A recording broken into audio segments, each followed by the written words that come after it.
नमस्कार। आज हम ये देखेंगे कि कुंडली में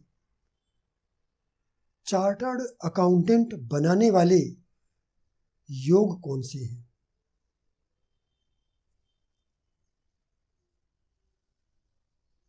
ये कुंडली एक लड़की की है जिन्होंने मुझसे अभी 2-4 दिनों पहले ही ये प्रश्न किया था कि मैं सीए बन पाऊंगी या नहीं, क्योंकि ये एक अकाउंटेंट हैं, एक प्राइवेट फर्म में एज ए अकाउंटेंट काम कर रही हैं, लेकिन ये सीए बनने के लिए कई वर्षों से परिश्रम कर रही हैं। इन्होंने सीए के लिए जो फाइनल एग्ज़ाम है, 3 बार इन्होंने फाइनल एग्ज़ाम दिया है और तीनों बार इन्हें असफलता मिली है। तो इनका प्रश्न ये था कि मैं कभी सीए बन पाऊंगी या नहीं। तो हम इस उदाहरण कुंडली में समझेंगे कि सीए बनाने के लिए हमारी कुंडली में कैसे ग्रह योग होने चाहिए। सीए बनाने के लिए सबसे पहला ग्रह है बुध।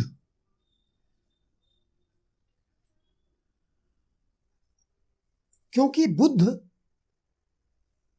कॉमर्स विषय का कारक है,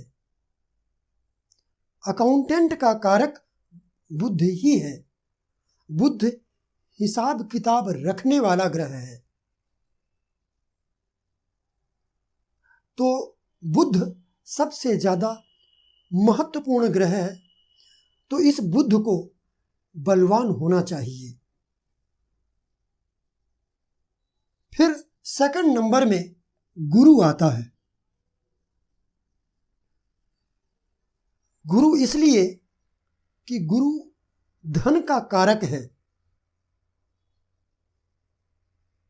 और फाइनेंस का कारक गुरु है। गुरु धन का और फाइनेंस का कारक है। बुध धन का हिसाब किताब रखने वाला ग्रह है। तो इसलिए सर्वप्रथम बुध का बलवान होना बहुत जरूरी है और इसके बाद गुरु का। इसके बाद भी अन्य ग्रह भी आते हैं कुछ, लेकिन उनकी चर्चा हम बाद में करते हैं। अब भाव कौन से, किन भावों से देखा जाएगा, तो इसके लिए द्वितीय भाव इसलिए कि ये जो सीए का वर्क है, ये धन का जो आय और व्यय, इसका हिसाब किताब रखना ही सीए का कार्य है। तो चूंकि धन का हिसाब किताब रखना है, इसलिए सर्वप्रथम हमें द्वितीय भाव को देखना होगा। इसके बाद पंचम भाव इसलिए कि ये पंचम भाव सलाह का भाव है, सलाह देना, ये हम पंचम भाव से देखते हैं। पंचम भाव शिक्षा का भाव भी है, लेकिन यहाँ पर प्रमुख रूप से सलाह के विषय में हम देखेंगे पंचम भाव को। इसके बाद दशम भाव इसलिए कि दशम भाव हमारे कर्म का भाव है, हमारी आजीविका का भाव है। तो बुध का संबंध द्वितीय, पंचम और दशम से होना जरूरी है।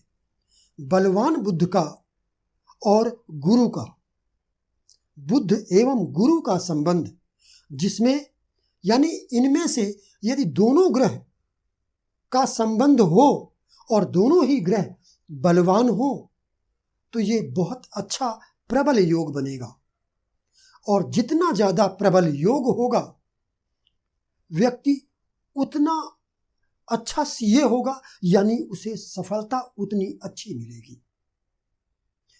तो दोनों ग्रहों का बलवान होना और इनका संबंध द्वितीय, पंचम और दशम भाव से होना जरूरी है। यदि ऐसा है तो ये व्यक्ति चार्टर्ड अकाउंटेंट बन सकता है। इसके अलावा फिर छठा भाव और द्वादश भाव भी देखा जाना जरूरी है। छठा भाव इसलिए कि इस कार्य में यहाँ कोर्ट केस, मुकदमे आदि भी होते रहते हैं, तो वो भी हमें देखना होगा। इसके अलावा द्वादश भाव इसलिए कि द्वादश भाव टैक्स का भाव है, क्योंकि यहाँ जो बड़ी बड़ी फर्म हैं या लोग हैं वो अपना टैक्स बचाना चाहते हैं। तो द्वादश भाव टैक्स का, राजस्व बढ़ाने का भाव है। तो इसलिए द्वादश भाव का संबंध भी छठे भाव से होना चाहिए और बुध, गुरु द्वितीय भाव, पंचम भाव, दशम भाव से होना चाहिए। तो इस तरह से पहला है द्वितीय, पंचम, दशम, ये तीन भाव सबसे ज्यादा प्रमुख और महत्वपूर्ण भाव हैं, ग्रह, बुध और गुरु। इसके बाद षष्ठ भाव और द्वादश भाव, इनका संबंध भी द्वितीय, पंचम, दशम से होना चाहिए, बुध गुरु से होना चाहिए। अब जब इस पेशे में कानूनी मुकदमे वगैरह होते रहते हैं और जब टैक्स बचाने की बात हो, राजस्व बढ़ाने की बात हो, तो फिर हमें पापी ग्रहों की जरूरत पड़ती है। तो पापी ग्रहों में जो क्रूर और पापी ग्रह हैं उनमें मंगल सर्व प्रमुख है और इसके बाद में शनि। तो मंगल और शनि का संबंध भी दशम, पंचम, द्वितीय भाव से होना जरूरी है। तो अब ग्रह हो गए 4, बुध, गुरु और इसके बाद में सेकंड ग्रेड में मंगल और शनि, इनका प्रभाव भी कहीं ना कहीं होना चाहिए। इसके अलावा जो भाव है द्वितीय, पंचम, दशम, ये प्रमुख भाव हैं और इनके सहयोगी भाव हैं षष्ठ और द्वादश भाव। यदि इन सभी का प्रगाढ़ संबंध बनता है तो ऐसा व्यक्ति सीए होता है। जितना ज्यादा प्रगाढ़ संबंध होगा, जितना प्रबल संबंध होगा, उतनी अच्छी सैलरी, उतना अच्छा मान सम्मान व्यक्ति को प्राप्त होगा। अब हम इनकी कुंडली में आते हैं। जो इन्होंने ये प्रश्न किया है कि क्या मैं सीए बन भी पाऊंगी या नहीं, क्योंकि 3 बार ये फेल हो चुकी हैं। अब नवंबर यानी इसी महीने इनका फिर एक एग्जाम है। इन्होंने पूछा था मुझे देना भी चाहिए या नहीं। मैंने इन्हें उत्तर दिया कि निश्चित रूप से आपको देना चाहिए और जो बुरा समय था वो गुजर चुका है। आने वाला समय अब आपका ही है। तो चलिए हम देखते हैं। गुरु में राहु की अंतर्दशा चल रही है और ये गुरु में राहु की अंतर्दशा 3 अगस्त 2021 से शुरू हुई है और 28 दिसंबर 2023 तक रहेगी। अब यहां पर पहले हम ग्रहों को देखते हैं। जो मैंने यहां अभी बताया है हम उनको इसमें इंप्लीमेंट करके देखते हैं। लग्न वृश्चिक है और लग्न का स्वामी मंगल एक तो पहले ही सशक्त ग्रह है। मंगल एक क्रूर ग्रह है सशक्त ग्रह है और वो अपने ही भाव में स्थित है। तो जब भी कोई ग्रह अपने भाव में, अपनी राशि में स्थित होता है तो स्वाभाविक है कि वो भाव भी बलवान हो जाता है और ग्रह स्वयं भी बलवान हो जाता है। तो यहाँ मंगल स्वराशि में स्थित है और इसके साथ में पंचमेश और द्वितीयेश गुरु भी स्थित है। तो यहाँ पर देखिए कि मंगल का संबंध द्वितीय भाव और पंचम भाव से जुड़ गया। मंगल का संबंध गुरु से भी जुड़ गया है। अब लग्न में मंगल जो स्वराशि का स्थित है और गुरु जो दो शुभ भाव का स्वामी होकर लग्न में स्थित है, तो यहाँ पर मंगल और गुरु ये दोनों ही राजयोग का निर्माण कर रहे हैं, क्योंकि पंचम भाव त्रिकोण भाव है और लग्न केंद्र भाव है। लग्न को केंद्र और त्रिकोण दोनों ही माना जाता है, लेकिन प्रमुख रूप से केंद्र माना जाता है। तो यहाँ पर केंद्र और त्रिकोण के स्वामियों की युति हो रही है और वो भी लग्न जैसे शुभ भाव में, तो ये एक शानदार राजयोग बन रहा है। अब हमारा यहाँ पर लग्न बलवान हो गया, लग्नेश भी बलवान हो गया और इन पर किसी भी अशुभ ग्रह की कोई भी दृष्टि नहीं है, केवल शनि की दृष्टि पड़ रही है। अन्य किसी भी की भी क्रूर या पापी ग्रह की कोई दृष्टि नहीं है। अब हम बुध को देखते हैं। बुध को देखिए, बुध अपनी उच्च राशि में स्थित है, लाभ भाव में, इनकम हाउस। ये भी जो एकादश भाव है इसका भी संबंध धन से है, क्योंकि ये आय भाव है, आमदनी का भाव, इनकम हाउस है। तो द्वितीय और एकादश भाव, यदि द्वितीय भाव का संबंध नहीं भी बन रहा जो यहाँ पर मैंने बताया है, और यदि एकादश का बन रहा है, तब भी वही योग होगा। तो बुध एकादश भाव का स्वामी भी है और एकादश भाव में अपनी उच्च राशि में बैठा भी है। ये बुध सूर्य की वजह से अस्त नहीं है, क्योंकि सूर्य के अंश 27 है और बुध 11 अंश का है। तो इसलिए यहाँ पर बुध अस्त भी नहीं है, यानी कि कमजोर नहीं हुआ है। इस बुध पर किसी भी पापी एवं क्रूर ग्रह की दृष्टि या युति नहीं है। तो यहाँ पर बुध भी हम इसे बहुत अच्छा मानेंगे। ये योग मैं आपको केवल लग्न कुंडली में बता रहा हूँ, नवांश कुंडली और दशांश कुंडली में नहीं बता रहा हूँ। वहाँ भी इन ग्रहों की स्थिति बहुत अच्छी है, तब मैंने इस लड़की को आश्वासन दिया है। इसका अभी मैं आपको जन्म विवरण दे दूंगा, आप चाहे तो बनाकर स्वयं देख सकते हैं। यहाँ पर विस्तार से बचने के लिए मैं केवल लग्न कुंडली के आधार पर आपको बता रहा हूँ।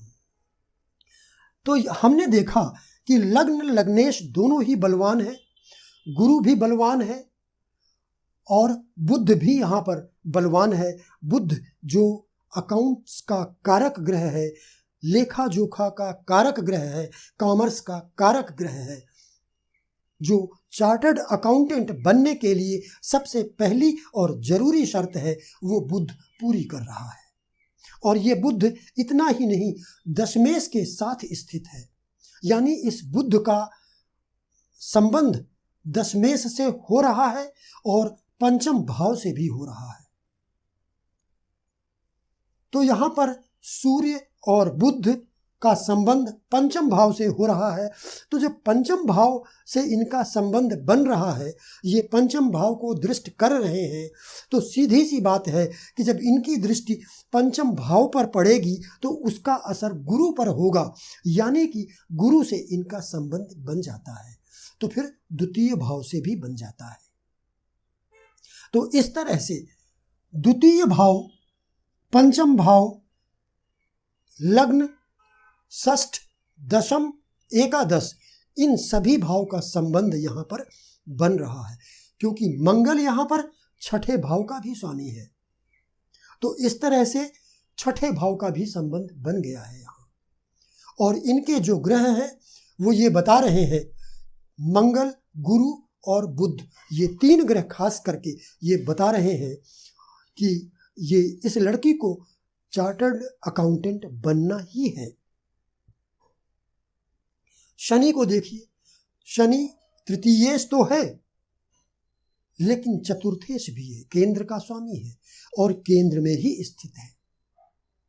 तो कोई भी क्रूर ग्रह यदि केंद्र में स्थित होता है तो केंद्र की शुभता उस ग्रह को प्राप्त हो जाती है। ये अलग बात है कि उसकी अशुभता से भाव स्वयं दूषित हो जाता है, लेकिन वो ग्रह तो शुभता प्राप्त कर लेता है।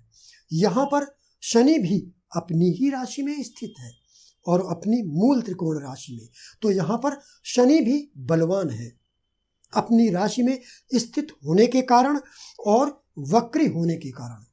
शनि यहाँ पर वक्री भी है। शनि की दृष्टि मंगल पर भी है और गुरु पर भी है, यानी शनि का संबंध भी लग्न, द्वितीय, पंचम, षष्ठ इत्यादि से बन रहा है और दशम भाव से भी बन रहा है। तो यहां पर हमने देखा कि मंगल, गुरु, शनि, बुध, सूर्य सभी का संबंध दशम भाव से, पंचम भाव से, द्वितीय भाव से, षष्ठ भाव से बन रहा है। शनि वक्री होने के कारण ये अपने पिछले भाव से भी फल देगा। तो पिछले भाव से इसकी जो दृष्टि है ये द्वादश भाव पर पड़ती है, तो इसका संबंध द्वादश द्वादशेश से भी हो जाता है। तो इस कुंडली में जो मैंने आपको ग्रह और भाव बताए थे उन सभी का संबंध यहाँ पर हो रहा है और ये प्रबल संबंध बन रहा है, प्रगाढ़ संबंध बन रहा है। उसका कारण ये है कि ये सभी ग्रह अब बलवान है। बुध अपनी उच्च राशि में है और पीड़ित नहीं है। शनि अपनी मूल त्रिकोण राशि में है, केंद्र भाव में है, जिस पर मंगल की यानी लग्नेश की दृष्टि पड़ रही है। और मंगल और गुरु पर शनि की दृष्टि है। मंगल भी अपनी स्वराशि में है, उच्च राशि में है। मंगल एवं गुरु राजयोग भी बना रहे हैं। यहाँ पर बुध और सूर्य ये प्रबल धन योग बना रहे हैं। अब इनकी दशा पर ध्यान देते हैं। गुरु में राहु की अंतर्दशा, राहु में सबसे पहले राहु की प्रत्यंतर दशा होगी और राहु द्वादश भाव में स्थित है। इसके बाद राहु के बाद में गुरु की प्रत्यंतर दशा। गुरु लग्न में स्थित है लेकिन शनि एवं मंगल के द्वारा पीड़ित भी है। गुरु के बाद में शनि की प्रत्यंतर दशा शुरू हुई और ये शनि मंगल के द्वारा पीड़ित है।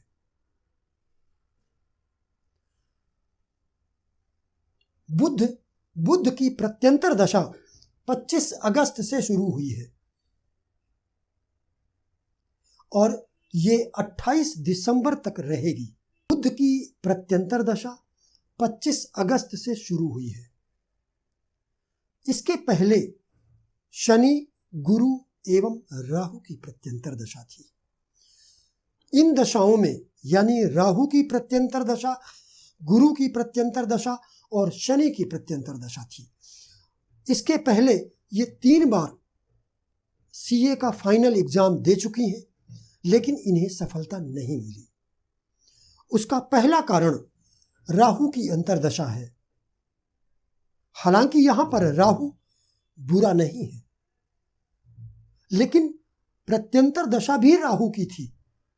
तो राहु की अंतर्दशा में और राहु की प्रत्यंतर दशा में सफलता इन्हें नहीं मिल सकती थी।